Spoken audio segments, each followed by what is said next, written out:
सभी बच्चे हेडिंग डाल लो बेटा, विद्युत अपघटनी चालक। बहुत ही प्यार से डिस्कस करेंगे, टेंशन ना लो।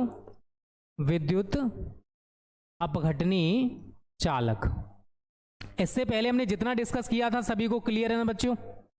इससे पहले हमने जितना पढ़ा रखा है आप सभी को क्लियर है या नहीं, मेरे को जल्दी से बता दो। उम्मीद करता हूं आपको क्लियर होगा। ठीक है, विद्युत अपघटनी चालक या फिर हम क्या बोलते हैं इनको, इलेक्ट्रोलाइटिक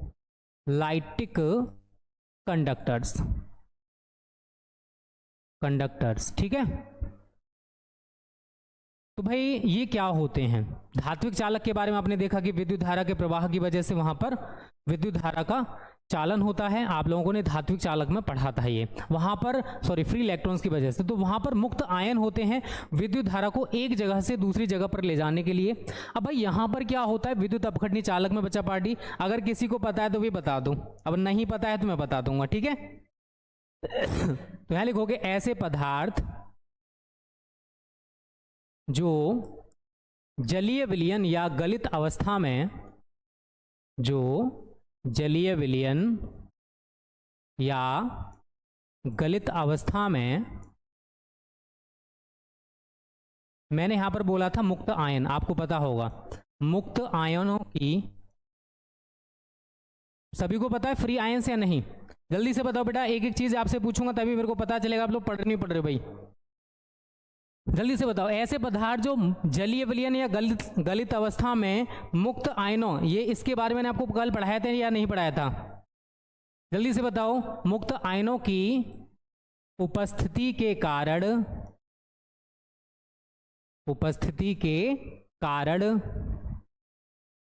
विद्युत धारा का चालन करते हैं। चालन का मतलब जानते हो ना, एक जगह से दूसरी जगह पर विद्युत धारा जाने वाली, चालन करते हैं। क्या कहा जाता है बेटा उसको? विद्युत अपघटनी चालक हम ऐसे पदार्थों को कहते हैं, कोमा विद्युत अपघटनी चालक, विद्युत अपघटनी चालक कहलाते हैं। क्या कहलाते हैं? विद्युत अपघटनी चालक। अब यहां पर एक छोटा सा नोट पॉइंट आप सभी बच्चे डाल लोगे भाई। अब देखो, जब किसी पदार्थ में, कोई भी पदार्थ आप यहां पर जो ले रहे हो, विद्युत धारा के प्रवाह की वजह से भाई यहां पर क्या होता है जानते हो? ये पदार्थ विद्युत धारा के प्रवाह द्वारा विघटित हो जाते हैं, फिर टूट जाते हैं। ठीक है, यहां लिख लो, ये पदार्थ विद्युत धारा के प्रवाह द्वारा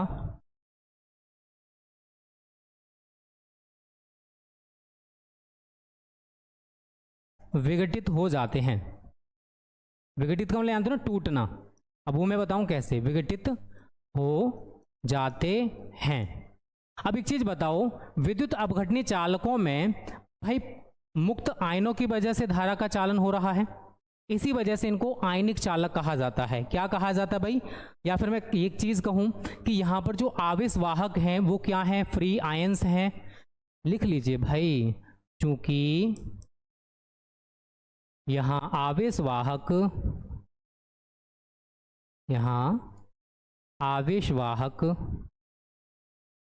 मुक्त आयन होते हैं, इसलिए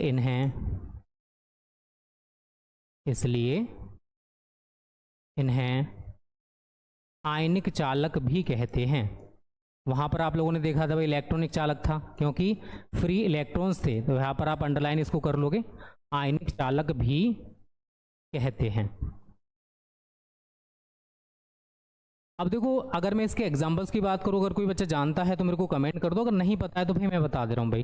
ठीक है, मैंने बोला था एग्जाम्पल, अगर यहां पर लिखोगे अम्ल व मच्छार व लवणों के जो जलीय विलयन होते हैं, लवणों के जो जलीय विलयन होते हैं बच्चों, वो हमारे विद्युत अपघटनी चालक कहलाते हैं भाई।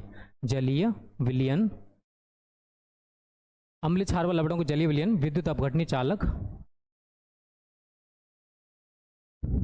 कहलाते हैं। अब यहाँ पर इसको थोड़ा अच्छे से समझने की आप लोग कोशिश करना। अब जैसे NaCl बेटा हमारे पास है, NaCl क्या है? एक लवण है, नमक जिसके बारे में आप लोग जानते हो। कॉमन एग्जांपल लूंगा जिससे सभी को समझ आ जाए। NaCl क्या बच्चा पार्टी, नमक है, सभी बच्चे जानते हो। जब आप इसको जल में घोल देते हो, आपने यहां पर क्या ले रखा है भाई, वाटर ले रखा है, क्या ले रखा है, वाटर ले रखा है, पानी ले रखा है। तो NaCl को जब हमने जल में घोला तो क्या होगा, जल में घुलने पर NaCl क्या है, आयनों में टूट जाएगा, अर्थात NaCl हमारा डिवाइड हो जाता है बच्चा पार्टी Na+ और Cl- आयनों में हो जाता है, शायद सभी को पता होगा। अब अगर हम इसमें विद्युत धारा प्रवाहित करेंगे इसको घोलने के बाद, तो आसानी से विद्युत धारा एक जगह से दूसरी जगह पर जा सकती है। अगर हमने डिस्टिल्ड वाटर ले रखा है, अगर आप लोगों ने सुन रखा तो बहुत अच्छी बात है। डिस्टिल्ड वाटर क्या है भाई, कुचालक की तरह वर्क करता है, उसमें विद्युत धारा प्रवाहित करोगे नहीं होने वाली है। लेकिन जैसे ही हम उसमें NaCl मिला देते हैं, नमक मिला देते हैं, तो वो क्या बन जाता है भाई, फिर एक सुचालक बन जाता है, अर्थात उसमें भी इलेक्ट्रिक करंट एक जगह से दूसरी जगह पर फ्लो होने लगता है। तो मैंने यहां पर क्या बोला, ऐसे पदार्थ जो जलीय विलयन या गलित अवस्था, हमने उसको गला दिया भाई, नमक को यहां पर घोला तो गलाना ही तो हो गया भाई, या तो आप इसको बोलोगे जलीय विलयन या फिर क्या बोलोगे भाई, गलित अवस्था में मुक्त आयनों। अब ये क्या है हमारे, अगर मैं आपसे पूछूंगा तो ये क्या है बच्चों, ये हमारे मुक्त आयन है, फ्री आयंस हैं। मुक्त आयनों की उपस्थिति के कारण किसकी वजह से विद्युत धारा का चालन हो रहा है, अब इसमें मुक्त आयनों की उपस्थिति की वजह से। अगर फ्री आयंस नहीं होंगे तो इलेक्ट्रिक करंट इसमें प्रवाहित नहीं होने वाला है। ओके, तो विद्युत धारा का जो चालन हो रहा है वो इन फ्री आयंस की वजह से हो रहा है। अब वो आपके अम्लों के हो सकते हैं, क्षारों के हो सकते हैं, लवणों का जलीय विलयन हो सकता है। ये सभी के सभी जो है बेटा, ये विद्युत अपघटनी चालक कहलाते हैं, ये आप लोग याद रखना। अगर हम इससे पहले वाले में जाएं, धात्विक चालक वाले में जाएं, तो मैंने वहां पर क्या बोला था कि ऐसे पदार्थ जिनमें विद्युत धारा किसकी वजह से एक जगह से दूसरी जगह पर जाती है, तो वहां पर मैंने बोला था फ्री इलेक्ट्रॉन्स, मुक्त इलेक्ट्रॉनों की वजह से विद्युत धारा का जो प्रवाहन है वो एक जगह से दूसरी जगह पर होता है।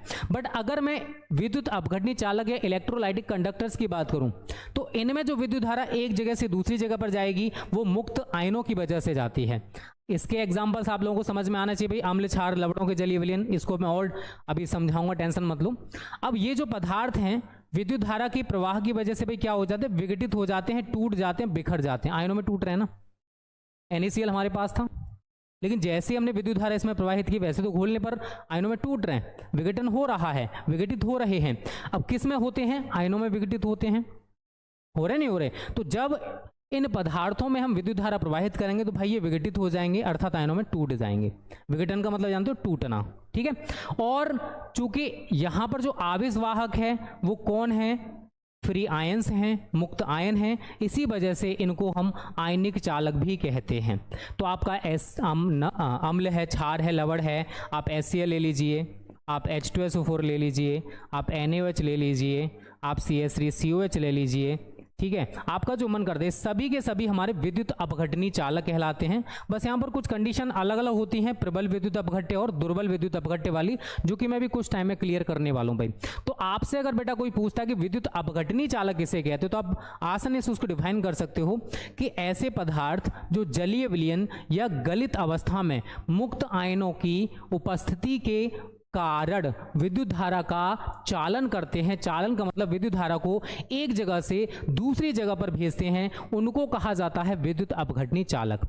एग्जाम्पल में अम्ल, क्षार, लवण, इनके जो जलीय विलयन हैं इनको बेटा विद्युत अपघटनी चालक कहा जाता है। अब विद्युत धारा की वजह से जो पदार्थ हैं ये विघटित हो जाएंगे, अर्थात टूट जाएंगे। किसमें टूटेंगे भाई, आयनों में। अब यहां पर जो आवेश वाहक हैं वो क्या हैं, फ्री आयंस हैं, मुक्त आयन हैं, इसी वजह से बेटा इनको आयनिक चालक भी कहा जाता है। बस इतना सा यहां तक समझ लो, फिर हम आगे की चर्चा करेंगे, ठीक है। यहां तक बताओ सभी बच्चों को समझ आया धात्विक चालक और विद्युत अपघटनी चालक क्या होते हैं? जल्दी से कमेंट करिए सभी बच्चे जितने भी लाइव हों।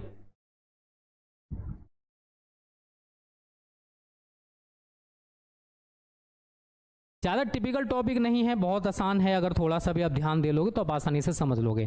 देखो हमें जो समझना है, पहले आप इतना नोट कर लेना सभी बच्चे जितने भी लाइव हो, ठीक है। मैं ज़्यादा कमेंट्स पर फोकस नहीं करूंगा बच्चा, क्योंकि सिलेबस मेरे को थोड़ा जल्दी कराना है, ओके। अब बात आती है सर विद्युत अपघटनी चालक कितने प्रकार के होते हैं बेटा। तो विद्युत अपघटनीय चालक आपके दो प्रकार के होते हैं, एक होते हैं प्रबल विद्युत अपघट्य और एक होते हैं दुर्बल विद्युत अपघट्य। कौन कौन से होते हैं बच्चा? एक होते हैं प्रबल विद्युत अपघट्य, स्ट्रॉन्ग इलेक्ट्रोलाइट्स, एक होते हैं दुर्बल विद्युत अपघट्य, वीक इलेक्ट्रोलाइट्स। बट कुछ बच्चे अभी विद्युत अपघट्य और विद्युत अनपघट्य जानते हो या नहीं जानते भाई? अगर मैं यहाँ पर दो चीजें लिख दूं, एक है हमारा विद्युत अपघट्य, विद्युत अपघट्य, और एक है हमारा विद्युत अनपघट्य। तो आप लोग जानते हो भाई विद्युत अपघट्य और विद्युत अनपघट्य किसे कहते हैं? जल्दी से बताओ, आप लोगों को पता है ये दोनों चीजें या नहीं? क्योंकि अभी मैं यहाँ पर बोलने वाला हूँ भाई विद्युत अपघटनीय चालक दो प्रकार के होते हैं, एक मैं लिख दूंगा भाई प्रबल विद्युत अपघट्य और एक मैं बोलूंगा दुर्बल विद्युत अपघट्य। लेकिन अगर वहीं पर आपसे पूछे कोई कि विद्युत अपघट्य किसे कहते हैं, क्या आप उसको डिफाइन करके बता सकते हो? या फिर विद्युत अनपघट्य किसे कहते हैं, आप लोग डिफाइन कर पाओगे बच्चा या नहीं? जल्दी से बताओ यस और नो। अगर आपको पता है तो बहुत अच्छी बात है। चलिए, पता है नहीं पता? चलिए मैं पहले अपघट्य इन्हीं को बता दे रहा हूँ, विद्युत अनपघट्य इनका और विद्युत अनपघट्य ये क्या होते हैं। तो यहाँ लिखोगे बेटा, ऐसे पदार्थ जो जलीय विलयन में पूर्णतया आयनित हो जाते हैं,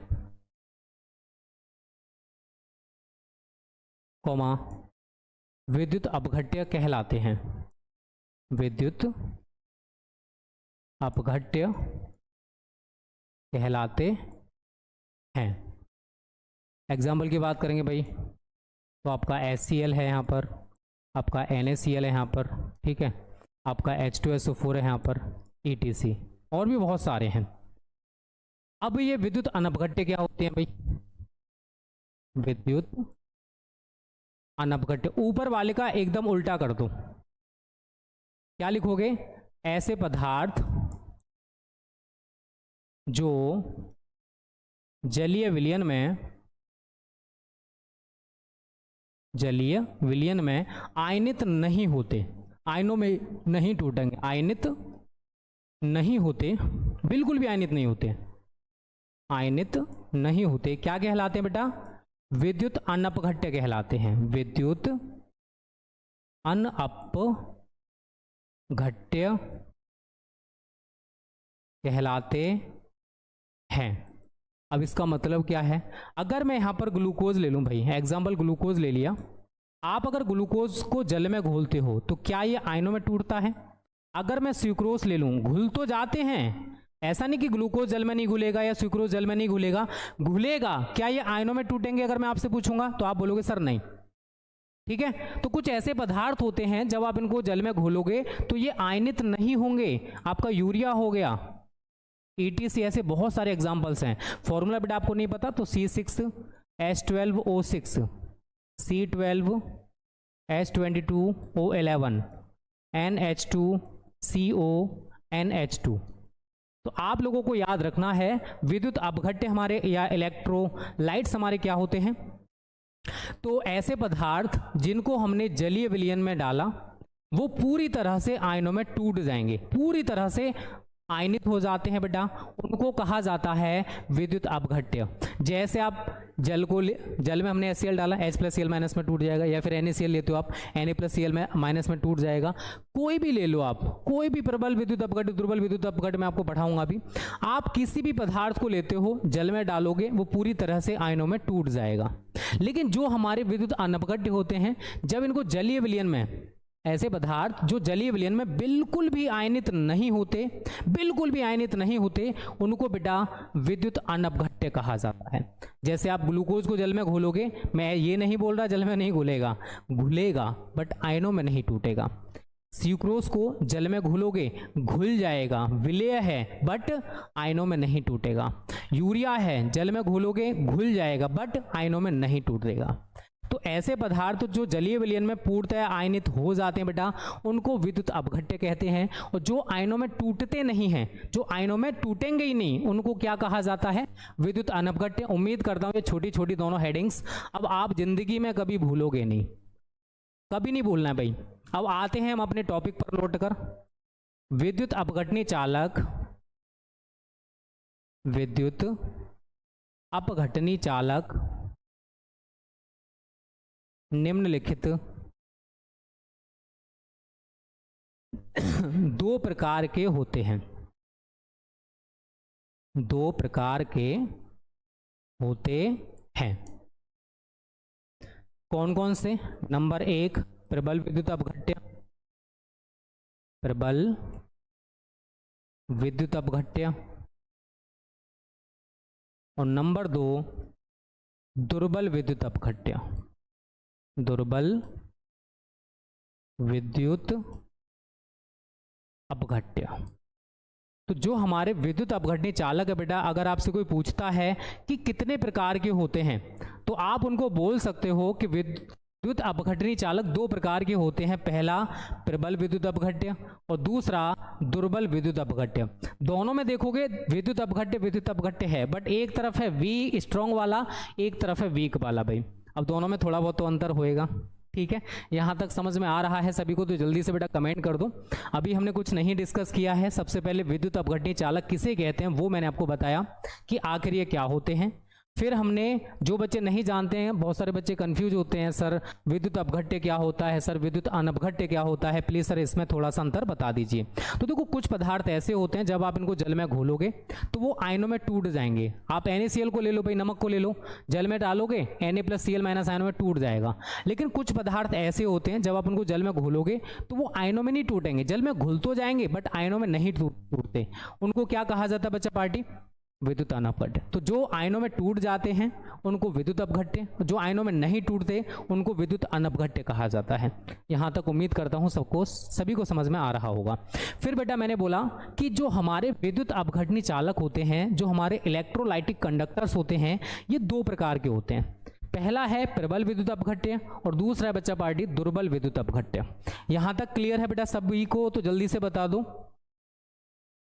किसी को दिक्कत नहीं होना चाहिए अकॉर्डिंग टू मी, ठीक है। आप जो भी दिक्कतें हैं बाद में कमेंट करके बता देना, फिलहाल मैं उतनी चीजों पर फोकस नहीं करूंगा। ओके, ये हो गया, ये हो गया। अब पहला पॉइंट डाल लीजिए सभी बच्चे, प्रबल विद्युत अपघट्य, प्रबल विद्युत अपघट्य,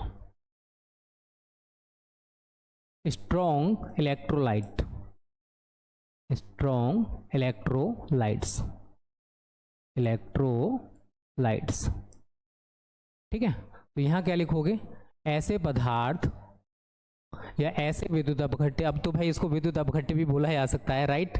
या तो पदार्थ बोल दो या फिर विद्युत अपघट्य बोल दो, वो आपके ऊपर डिपेंड करता है कि आप क्या बोल रहे हो भाई, ठीक है। चलिए, तो क्या लिखोगे? वे विद्युत अपघट्य जो जलीय विलयन में, वे विद्युत अपघट्य जो जलीय विलयन में पूर्णतया आयनित हो जाते हैं, पूरी तरह से पूर्णतया आयनित हो जाते हैं, कॉमा प्रबल विद्युत अपघट्य कहलाते हैं, प्रबल विद्युत अपघट्य कहलाते हैं, ठीक है। अब यहां पर देखो, अगर आप थोड़ा बहुत जानते हो तो बेटा अच्छी बात है। अगर आपने प्रबल अम्ल, प्रबल क्षार या फिर उदासीन लवण अगर इनके बारे में पढ़ा है तो आपको इसमें दिक्कत नहीं होने वाला, ठीक है। इसमें जो एग्जाम्पल्स हैं वो वही होने वाले हैं। आपके प्रबल अम्ल हो गए, प्रबल अम्ल, कुछ बच्चों को पता होंगे हाइड्रोक्लोरिक अम्ल प्रबल अम्ल होता है, H2SO4 आपका प्रबल अम्ल होता है, HNO3 आपका प्रबल अम्ल होता है। तो ये सभी के सभी क्या हैं? प्रबल विद्युत अपघट्य हैं। अगर आप इनमें से किसी को भी जल में घोलोगे ना तो पूरी तरह से आयनों में टूट जाएगा, उसका कुछ भी हिस्सा ऐसा नहीं बचेगा जो आयनों में विघटित या परिवर्तित ना हो। प्रबल क्षार आपका NaOH होता है, आपका KOH होता है। तो इनको भी अगर आप जल में घोलोगे तो ये भी पूरी तरह से आयनित हो जाते हैं। और फिर हैं आपके उदासीन लवण, इनसे मिलकर जितने भी बनेंगे ना वो सभी के सभी उदासीन लवण होते हैं। तो वो भी हमारे प्रबल विद्युत अपघट्य की कैटेगरी में आते हैं, चाहे वो आपका NaCl हो या फिर आपका Na2SO4 हो या फिर आपका KNO3 हो, ठीक है। और भी इसी तरह से आप इनको कॉम्बिनेट कराते जाना, HCl NOH, इनको तो ये हमारे उदासीन लवण मिलते जाएंगे और ये सभी के सभी क्या होते हैं, ये प्रबल विद्युत अपघट्य की कैटेगरी में आते हैं भाई। किसकी कैटेगरी में आते हैं बच्चों? प्रबल विद्युत अपघट्य। आप इनमें से किसी को भी ले लो, आप NaCl को ले लो, NaCl को जल में घोलोगे तो ये NaCl जो है ये पूरी तरह से आयनों में टूट जाएगा, आयनों में विघटित हो जाएगा, इसका कुछ भी हिस्सा ऐसा नहीं बचेगा जो जल में घुलने पर आयनों में ना टूटा हो। तो ऐसे विद्युत अपघट्य जो जलीय विलयन में पूर्णतया पूरी तरह से आयनित हो जाते हैं उनको बेटा प्रबल विद्युत अपघट्य कहा जाता है। अगर मैंने जल ले रखा है उसमें NaCl में कितना भी डाल दूं भाई, वो पूरी तरह से आयनों में टूट जाएगा। कोई भी आप इनमें से ले सकते हो, वो सभी के सभी आयनों में पूरी तरह से वियोजित हो जाएंगे। ये होते हैं हमारे प्रबल विद्युत अपघट्य। बात आती है कि सर दुर्बल विद्युत अपघट्य क्या होते हैं? फिर दुर्बल विद्युत अपघट्य, वीक इलेक्ट्रोलाइट्स, तो उसका आप थोड़ा सा उल्टा कर दो तो आपको इसकी डेफिनेशन भी बच्चों मिल जाएगी। थोड़ा सा क्या लिखोगे? वे विद्युत अपघट्य जो जलीय विलयन में पूर्णतया आयनित नहीं होते। ये तो पूरी तरह से आयनित हो जाते हैं और ये पूरी तरह से आयनित नहीं होते, थोड़ा बहुत हिस्सा इनका आयनित होने से बच जाता है। और जो बिल्कुल भी आयनित नहीं होते उनको विद्युत अनपघट्य कहते हैं। तो तीन डेफिनेशंस आपको थोड़ी थोड़ी डिफरेंस पर देखने को मिल रही है बेटा। विद्युत अपघट्य किसे कहते हैं वो आपको समझ में आया कि ऐसे पदार्थ जो जलीय विलयन में आयनित हो जाते हैं उनको विद्युत अपघट्य कहा जाता है। समझ आया?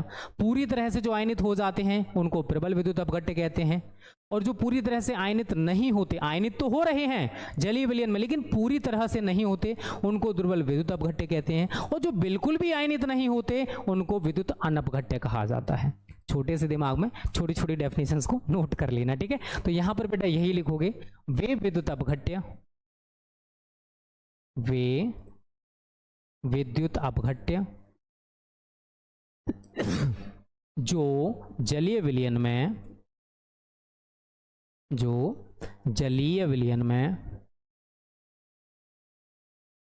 पूर्णतया आयनित नहीं होते, पूर्णतया आयनित नहीं होते, कोमा दुर्बल विद्युत अपघट्य कहलाते हैं। दुर्बल विद्युत अपघट्य कहलाते हैं। अब इसमें देखो जो एग्जाम्पल्स रहेंगे ना, आपने दुर्बल क्षार, दुर्बल अम्ल के बारे में पढ़ा है बेटा। एग्जाम्पल्स आपके दुर्बल अम्ल अगर आप लोग जानते हो तो अच्छी बात है, नहीं जानते हो कोई बात नहीं। आपका HCOH फॉर्मिक अम्ल दुर्बल अम्ल है, CH3COH ये भी हमारा दुर्बल अम्ल है, एसिटिक अम्ल जिसको बोला जाता है। अगर नाम ना पता हो तो लिख लेना, इसका होता है फॉर्मिक अम्ल, इसका होता है एसिटिक अम्ल। आप यहाँ पर दुर्बल क्षार ले सकते हो, दुर्बल क्षार। दुर्बल क्षार में भाई आपका आ जाएगा NH4OH, CaOH का होल ट्वाइस, नाम लिख लीजिए, अमोनियम हाइड्रोक्साइड और कैल्शियम हाइड्रोक्साइड। या फिर आपके अम्लीय या क्षारीय लवण आप यहां पर ले सकते हो, अम्लीय लवण या फिर आप क्षारीय लवण ले सकते हो, ठीक है। अम्लीय लवण क्या होते हैं भाई, जिनको नहीं पता है, इसमें अम्ल जो है वो प्रबल होता है, क्षार जो है वो दुर्बल होता है। जैसे मैंने HCl यहाँ पर प्रबल अम्ल ले लिया और यहाँ पर कोई दुर्बल क्षार ले लिया, NH4OH ले लिया, तो हमारा NH4Cl क्या बन जाएगा, एक अम्लीय लवण होगा। NH4Cl बच्चा क्या होगा, एक अम्लीय लवण होगा। सेम एक और अगर लिखना चाहते हो तो आप CaOH का इसके साथ करा दीजिए, ठीक है। तो क्या मिलेगा, CaSO4 कैल्शियम सल्फेट, ये भी हमारा एक अम्लीय लवण बन जाएगा। और अगर मुझे क्षारीय लवण चाहिए तो क्षार हमारा प्रबल होना चाहिए और अम्ल हमारा दुर्बल होना चाहिए। NaOH है, यहाँ पर CH3COH ले लीजिए या फिर इसको ले लीजिए, तो HCOONA ये हमारा क्षारीय लवण हो जाएगा, HCOONA। और अगर आप एक और लेना चाहते हो तो भाई KOH प्रबल है और अम्ल आप ये ले लीजिए, तो क्या बन जाएगा, CH3COONA, CH3COONA। तो यहाँ पर जो मैंने नीचे लिखे हैं ना, ये सारे के सारे क्या हैं भाई, ये सारे के सारे दुर्बल विद्युत अपघट्य कहलाते हैं। और ऊपर जो आप देख रहे हो भाई, इन सभी को क्या कहा जाता है, प्रबल विद्युत अपघट्य। आपने अगर थोड़ा बहुत 9th 10th 11th में पढ़ रखा है तो आपको ये कॉन्सेप्ट शायद क्लियर होगा, अगर नहीं पढ़ा है तो भाई थोड़ा दिक्कत हो सकता है, ठीक है, बट मैं फिर भी कोशिश कर रहा हूँ बेटा। तो वे विद्युत अपघट्य जो जलीय विलयन में अगर आप इनको घोलोगे पूर्णतया आयनित हो जाते हैं, प्रबल विद्युत अपघट्य कहलाते हैं। और सभी बच्चे ये नोट कर लो, ये प्रबल अम्ल हैं HCl, इसको कहते हैं बेटा हाइड्रोक्लोरिक अम्ल, नाम लिख लीजिए सभी बच्चे जो लिखना चाहते हैं। उसके बाद है H2SO4, इसको कहा जाता है सल्फ्यूरिक अम्ल। उसके बाद है बेटा HNO3, इसको कहा जाता है नाइट्रिक अम्ल। ये सभी के सभी क्या हैं, प्रबल अम्ल हैं जो मैंने ऊपर लिखे हुए हैं, ठीक है। उसके बाद प्रबल क्षार NaOH, कास्टिक सोडा या फिर सोडियम हाइड्रोक्साइड इसका नाम है, KOH पोटेशियम हाइड्रोक्साइड या कास्टिक पोटास इसको कहा जाता है, ये लिख लो। फिर मैंने यहाँ पर लिखे हैं उदासीन लवण। उदासीन लवण कैसे बनते हैं, प्रबल अम्ल प्लस प्रबल क्षार, ये आपस में मिलकर बेटा उदासीन लवण बनाते हैं। तो यहाँ पर आप देख रहे हो NaCl sodium chloride, Na2SO4 sodium sulphate, KNO3 potassium nitrate. तो ये ऊपर के जितने भी हैं अगर आप इनको जल में घोलोगे तो ये जल में घोलने पर पूरी तरह से आयनों में परिवर्तित, पूरी तरह से घुल जाएंगे, पूरी तरह से आयनों में डिवाइड हो जाते हैं। अगर मैं नीचे की बात करता हूं जो मैंने दुर्बल विद्युत अपघट्य में आपको दिखाए हैं, तो ये जल में तो घुलेंगे, जल में तो जैसे आप जल में डालोगे आयनों में तो टूटेंगे, लेकिन ये पूरी तरह से आयनों में वियोजित नहीं होते, ये पूरी तरह से आयनित नहीं होते। इनको कहा जाता है बेटा दुर्बल विद्युत अपघट्य।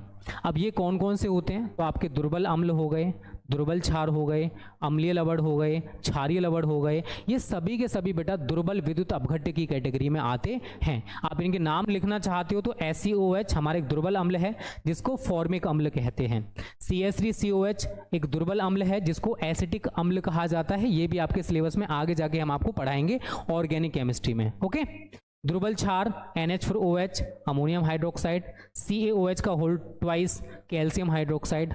फिर मैंने अम्लीय लवण, अम्लीय लवण में मैंने आपको क्या बोला था कि इनमें जो अम्ल होता है वो प्रबल होता है, क्षार जो होता है बेटा वो दुर्बल होता है, तो हमें अम्लीय लवण मिल जाएगा। एग्जाम्पल मैंने यहाँ पर लिख रखा है NH4Cl ammonium chloride, CaSO4 calcium sulphate. क्षारीय लवण में मैंने क्या बोला कि क्षारीय लवण में जो क्षार है बेटा वो प्रबल होता है और जो अम्ल है वो दुर्बल होता है। यहाँ पर आप देख सकते हो HCOONA sodium format, sodium acetate इनके नाम हैं। अगर आप लिखना चाहते हो तो सभी बच्चे जल्दी से इनको नोट कर लो जो भी मैंने यहाँ पर लिखा हुआ है। अब ये चीज़ें तो देखो थोड़ी सी आपको तैयार करनी पड़ेंगी, बिकॉज जब तक आपको ये दुर्बल प्रबल वाली कंडीशन ना पता होगी बेटा ये समझ में थोड़ा कम आएगा। तो सभी बच्चे इसको थोड़ा अच्छे से पढ़ोगे तो आपको समझ में आ जाएगा कि कौन कौन से हमारे प्रबल अम्ल प्रबल क्षार उदासीन लवण होते हैं और कौन कौन से हमारे दुर्बल अम्ल दुर्बल क्षार अम्लीय लवण क्षारीय लवण होते हैं। क्योंकि जब तक आप इनको भाई अंतर नहीं जानोगे तब तक आप इनको समझ नहीं पाओगे। तो सभी बच्चों को पहले यही करना है। यहाँ तक अगर क्लियर है सारी चीज़ें तो फिर हम आगे बढ़ें भाई। और यहाँ तक सभी बच्चों ने नोट कर लिया होगा, उम्मीद करता हूँ यहाँ तक आपको समझ में भी आ गया होगा। अब आगे की चर्चा को फिर हम विस्तार पूर्वक डिस्कस करें भाई, अगर यहाँ तक आपको समझ में आ गया है तो ठीक है। अगर मैं आपसे पूछूं कि धात्विक चालक और विद्युत अपघटनीय चालक में अंतर क्या है तो आप लोग बता सकते हो?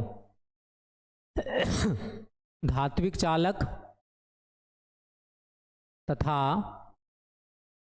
विद्युत अपघटनीय चालक में अंतर, विद्युत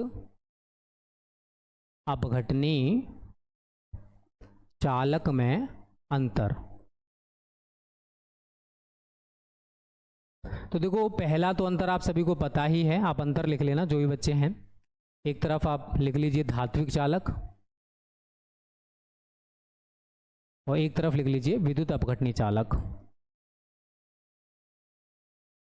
विद्युत अपघटनीय चालक, तो आप सभी को पता है कि जो धात्विक चालक होते हैं इनमें आवेशवाहक क्या होते हैं, तो आप कहोगे सर मुक्त इलेक्ट्रॉन, ठीक है।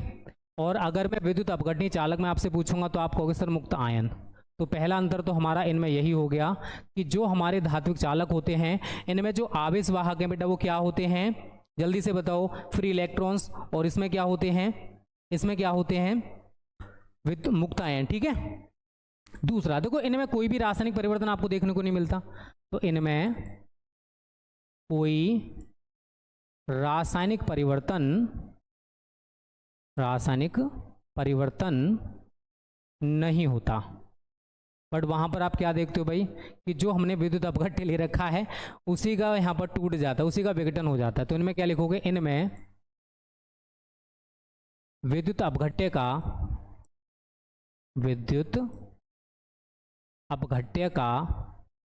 विघटन हो जाता है, विघटन हो जाता है। अब देखो, जो हमारे धात्विक चालक होते हैं इनमें द्रव्यमान का स्थानांतरण नहीं होता। द्रव्यमान तो एक जगह से दूसरी जगह पर नहीं जा रहा, बट वहां पर ऐसा हो जाएगा। अभी मैं आपको इलेक्ट्रोलाइसिस दिखाऊंगा, वहां पर देखना। तो यहां लिखोगे, इनमें द्रव्यमान का स्थानांतरण नहीं होता।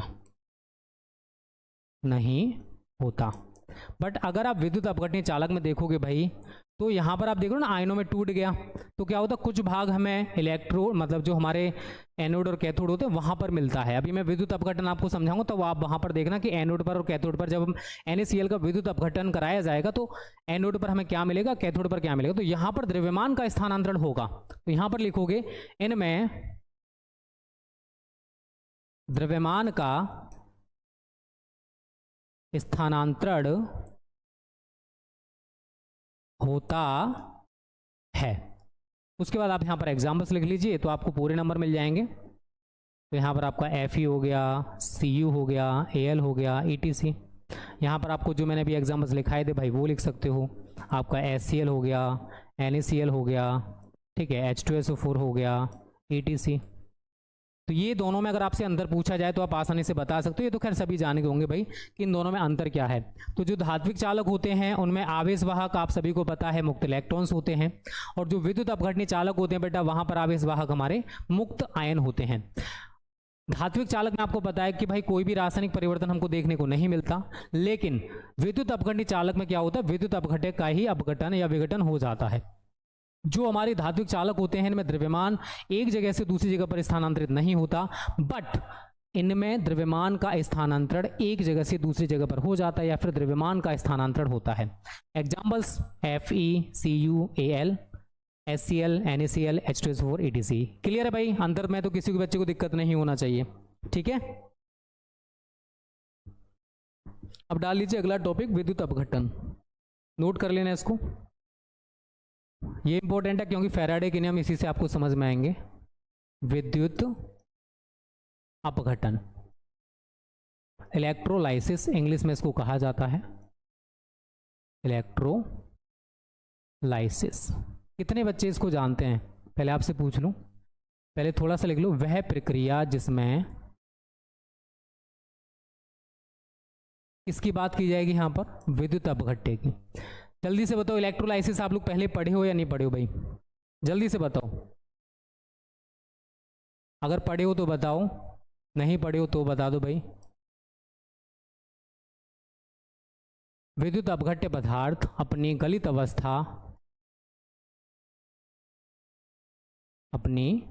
अवस्था या जलीय विलयन में, हमने विद्युत अपघटनीय चालक की जैसे डेफिनेशन पढ़ रखी थी ना, थोड़ी थोड़ी आप देखोगे तो उसी से रिलेटेड है। तो वह प्रक्रिया का मतलब एक प्रोसेस है, और ऐसा प्रोसेस जिसमें विद्युत अपघट्य पदार्थ अपनी गलित अवस्था या फिर जलीय विलयन में विद्युत धारा प्रवाहित करने पर क्या हो जाता है, जल्दी से बताओ। विद्युत धारा प्रवाहित करने पर, कमेंट करो आगे क्या होने वाला भाई। विद्युत धारा प्रवाहित की, जल्दी से बताओ आगे क्या हो जाता है। अरे पता है यार, विद्युत धारा प्रवाहित करने पर अपघटित हो जाता है, विघटित हो जाता है, अपघटित हो जाता है। क्या कहलाती बेटा, विद्युत अपघटन कहलाती है। अभी आपको समझ में आ जाएगा, टेंशन ना लो। तो ऐसा प्रोसेस, ऐसी प्रक्रिया जिसमें विद्युत अपघट्य पदार्थ अपनी गलित अवस्था या फिर जलीय विलयन में हमने क्या किया, विद्युत धारा प्रवाहित की, और विद्युत धारा प्रवाहित करने पर वो क्या हो जाएगा, अपघटित हो जाता है। इसको क्या कहा जाता है भाई, विद्युत अपघटन, राइट। चलिए एग्जाम्पल आप इसका समझ लीजिए। अगर आप लोगों ने पढ़ रखा है तो बहुत अच्छी बात है, नहीं पढ़े कोई दिक्कत नहीं है। जलीय NaCl का विद्युत अपघटन निम्नलिखित प्रकार से होता है।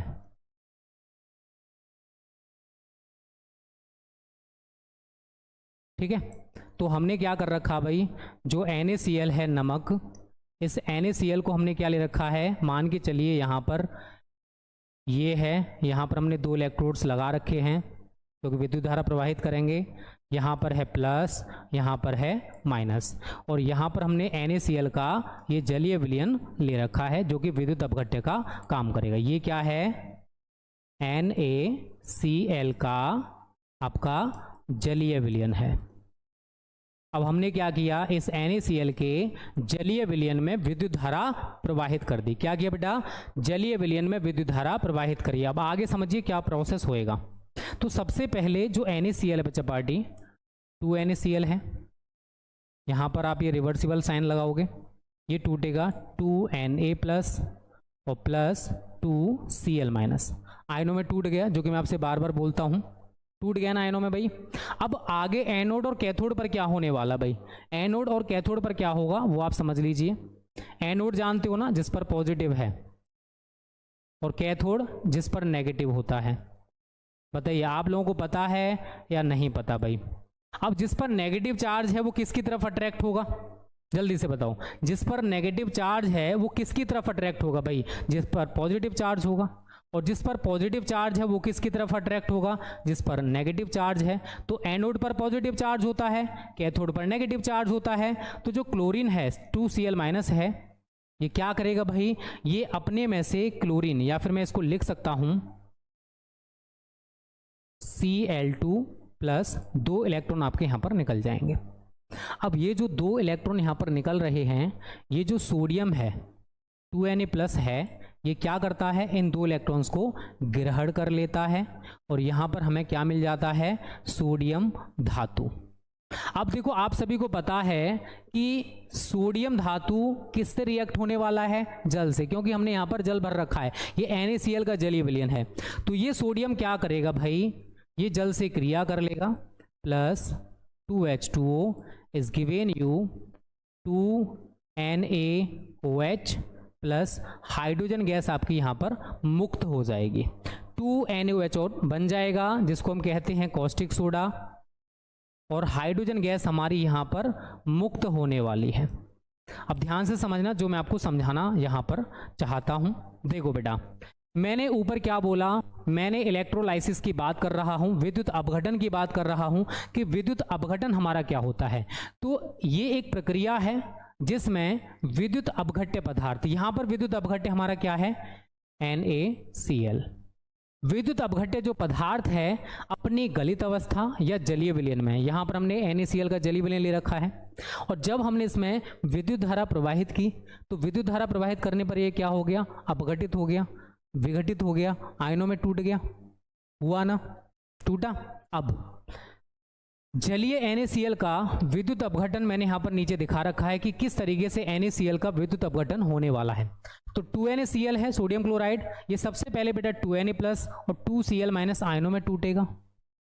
आप सभी को पता है कि जो नेगेटिव होता है वो पॉजिटिव वाले की तरफ अट्रैक्ट होगा, और जो पॉजिटिव होता है वो नेगेटिव वाले की तरफ अट्रैक्ट होगा। तो जो 2Cl माइनस है ये एनोड की तरफ अट्रैक्ट होती है, और जो 2Na प्लस है वो कैथोड की तरफ अट्रैक्ट होगा, क्योंकि विपरीत आवेश एक दूसरे को आकर्षित करते हैं। ये मैंने आपको बार बार समझाया है, पढ़ाया है, और आप लोगों ने पढ़ा भी है। अभी मैं देख पा रहा हूँ बेटा 100+ लाइक्स नहीं पहुंचे हैं, मतलब इतनी मेहनत से आपको पढ़ाने की कोशिश करो, और आप एक लाइक करने में भी कंजूसी करते हो। सेम ऑन यू भाई, शर्म आनी चाहिए तुम लोगों को, क्या बोले भाई बार बार। अब एक ही चीज के लिए बार बार बोला जाता है, अच्छा नहीं लगता यार, कर दिया करो प्यार से शांति से। चलिए, तो एनोड पर भाई क्या हुआ, जो 2Cl माइनस है ये क्लोरीन गैस और 2 इलेक्ट्रॉन यहां पर ये मुक्त कर देगा। फिर ये दो इलेक्ट्रॉन्स थे, ये 2Na प्लस क्या करेगा, इन्हें ग्रहण कर लेगा, और यहां पर हमारी सोडियम धातु बन जाएगी। अब ये जो सोडियम धातु आप लोग देख रहे हो, इसमें NaCl का जलीय विलयन है, तो ये जो सोडियम धातु है बेटा, इसमें जो जल होगा उससे क्रिया करेगी और हमें कॉस्टिक सोडा और हाइड्रोजन गैस प्राप्त हो जाती है। तो एनोड पर हमें क्या मिलेगा, क्लोरीन गैस, और कैथोड पर हमें क्या मिलेगा, सोडियम हाइड्रोक्साइड और हाइड्रोजन गैस। तो आप नीचे एक पॉइंट लिखना चाहते हो तो आप लोग लिख सकते हो कि जलीय NaCl का विद्युत अपघटन कराने पर एनोड पर क्लोरीन गैस तथा कैथोड पर कॉस्टिक सोडा के साथ साथ हाइड्रोजन गैस प्राप्त होती है या मुक्त होती है। आप जैसा लिखना चाहते हो वैसे लिख सकते हो भाई, ठीक है। ये एक लाइन नीचे लिख लेना जो मैंने बोली है।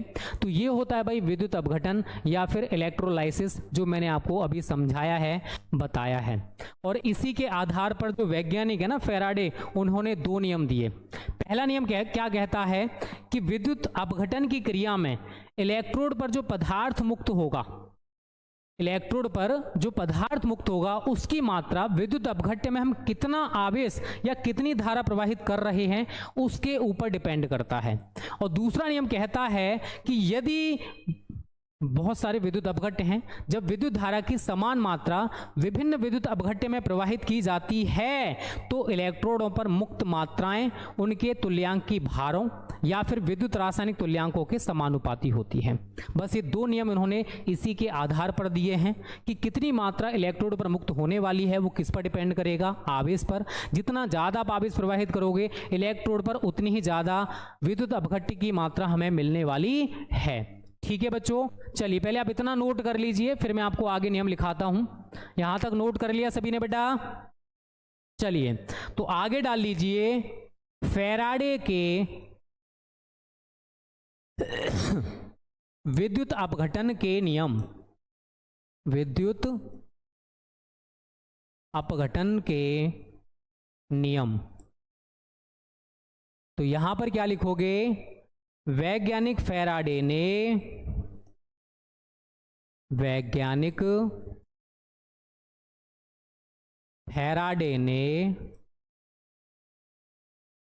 विद्युत अपघटन के संबंध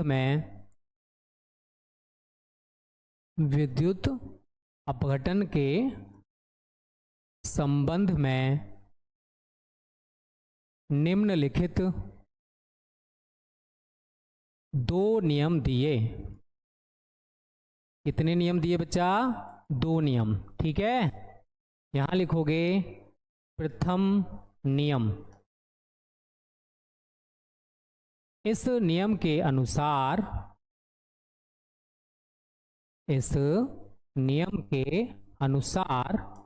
कॉमा इन्वर्टेड कॉमा, जल्दी से बताओ अभी मैंने क्या बोला था। आप ये बना सकते हो या नहीं बना सकते हो, जल्दी से बता दो भाई। बहुत सिंपल सी डेफिनेशन है,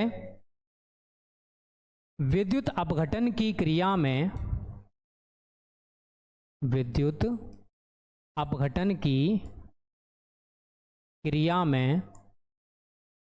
इलेक्ट्रोड पर मुक्त हुए पदार्थ की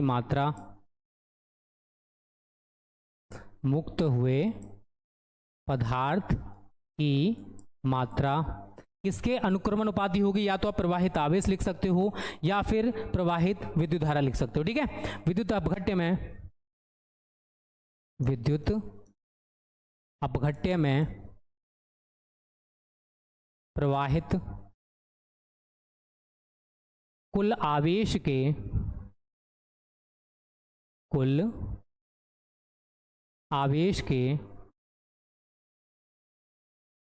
अनुक्रमानुपाती होती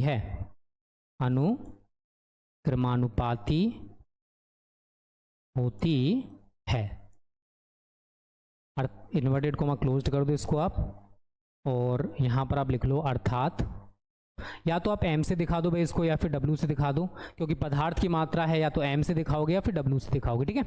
तो आप चाहते हो तो w से दिखा दो भाई, कोई दिक्कत नहीं है। w प्रोपोर्शनल किसके है? आवेश के है।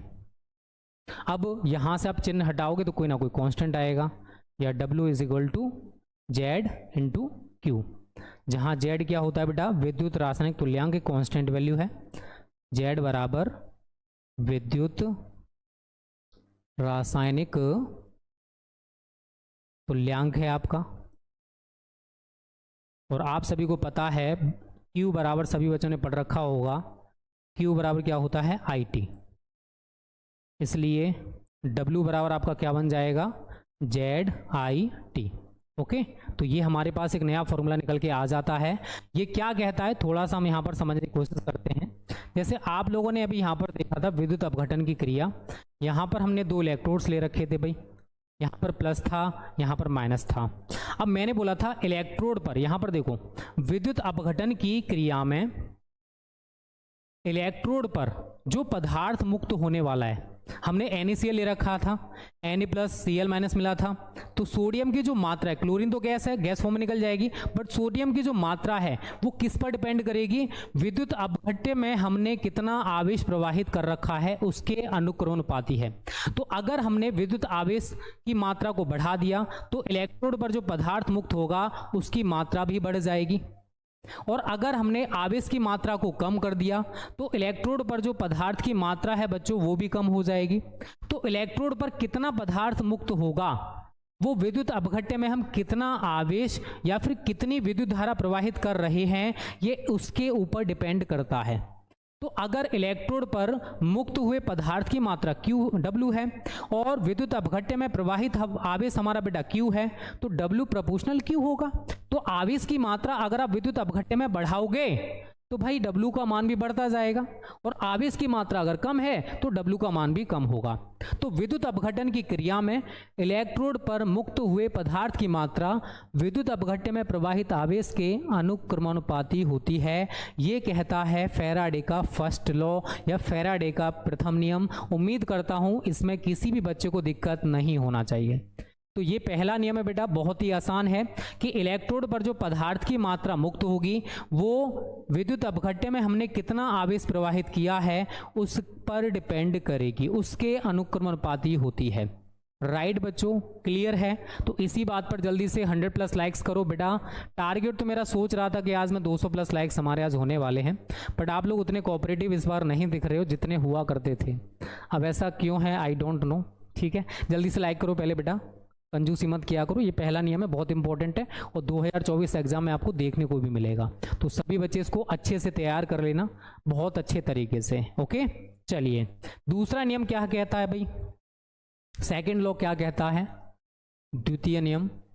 और सभी बच्चे देखो 5:15 बजे आपको पोटेंशियोमीटर का क्लास मिल रहा है, रिकॉर्डेड क्लास है, उसको सभी बच्चे देख लेना। 5:15 बजे, 5:15 बजे ऐसे ये सेशन खत्म होगा, इसके तुरंत बाद आपको पोटेंशियोमीटर का रिकॉर्डेड क्लास है, प्रीमियर क्लास है, सभी बच्चे उसको देख लेना जिससे कि पोटेंशियोमीटर आपका क्लियर हो जाए।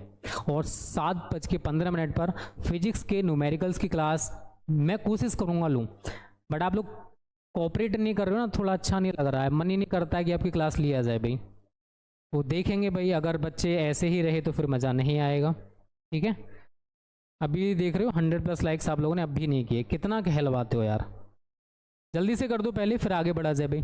ठीक है, सेकंड लॉ क्या कहता है बेटा, अगर कोई बच्चा जानता है तो मेरे को बता दो। सेकंड लॉ पढ़े हो या नहीं पढ़े हो भाई, पढ़े हो नहीं पढ़े हो, लिख लीजिए जल्दी से। इस नियम के अनुसार 5:15 बजे पोटेंशियोमीटर की क्लास सभी बच्चे देख लेना, ठीक है ना। इस नियम के अनुसार जब विद्युत धारा की समान मात्रा, जब विद्युत धारा की समान मात्रा विभिन्न विद्युत अपघट्य, हमने यहां पर एक विद्युत अपघट्य नहीं ले रखा है, बहुत सारे विद्युत अपघट्य ले रखे हैं, ठीक है ना। विभिन्न विद्युत अपघट्यों में, विभिन्न विद्युत अपघट्यों में प्रवाहित की जाती है,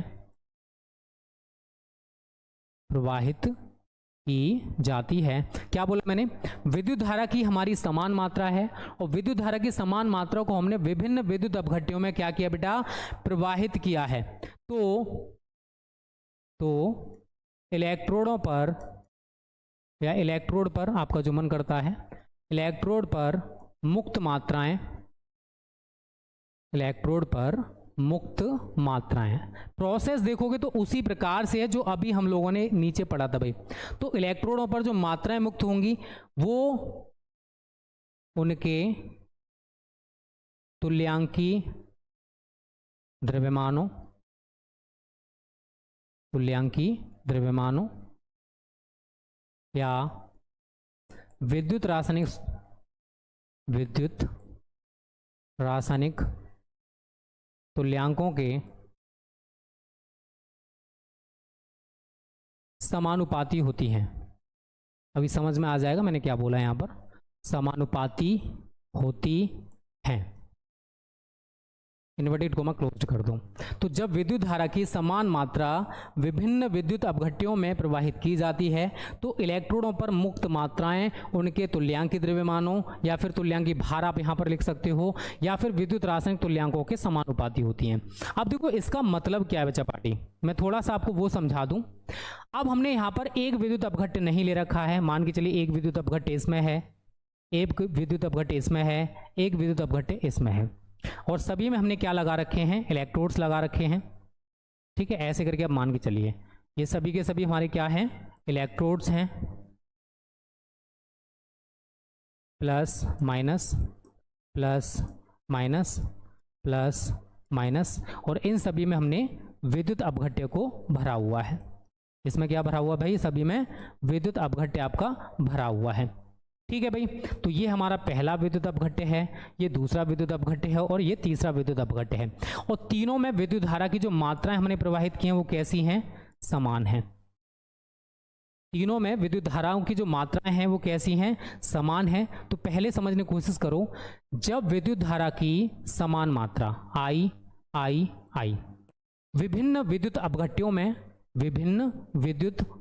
में प्रवाहित की जाती है, हमने विद्युत धारा की समान मात्रा इन तीनों विद्युत अपघट्यों में प्रवाहित कर रहे हैं, तो इलेक्ट्रोडों पर मुक्त मात्राएं, जैसे मान के चलिए इसके इलेक्ट्रोड पर W1 मात्रा मुक्त हुई, इसमें W2, इसमें W3, तो इलेक्ट्रोडों पर मुक्त मात्राएं उनके तुल्यांकी द्रव्यमानों के, किसके तुल्यांकी द्रव्यमानों के, जो आपने विद्युत अपघट्य ले रखा है उसका तुल्यांकी भार होगा, उसका तुल्यांकी भार होगा। जैसे आपने अगर इसमें H2SO4 ले रखा है, मान के चलिए यहां पर आपने HCl ले रखा है, यहां पर आपने कुछ और ले रखा है, तो भाई इन सभी के तुल्यांकी द्रव्यमान भी होते हैं। इसका तुल्यांकी भार आपने पढ़ा होगा 49 होता है, अगर पढ़ रखा है तो बहुत अच्छी बात है। इसका 36.5 होता है।